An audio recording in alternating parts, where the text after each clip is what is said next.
একটা বড় দুর্বলতা ছিল, কেবল ইচ্ছে করত সকলের আমাকে ভালো লাগুক।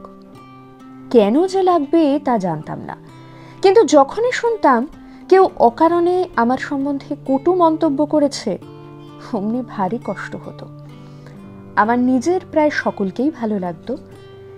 যেই শুনতাম কেউ আমার নিন্দে করেছে, চেনা লোক হলে মনের দুঃখে তার ধারে কাছে যেতাম না। কিন্তু যদি সে অচেনা লোক হতো, মনে মনে সংকল্প করতাম এর সঙ্গে ভাব না করে ছাড়ব না। আগে আগে ভালো মন্দ বিচার করতাম, ক্রমে ক্রমে বুঝলাম ভালো মন্দর সঙ্গে আসলে ভালো লাগার কোনো সম্বন্ধ নেই। ভালোবাসা তো আর স্কুলের প্রাইজ নয় যে যে যত ভালো তাকে তত বেশি ভালোবাসবো।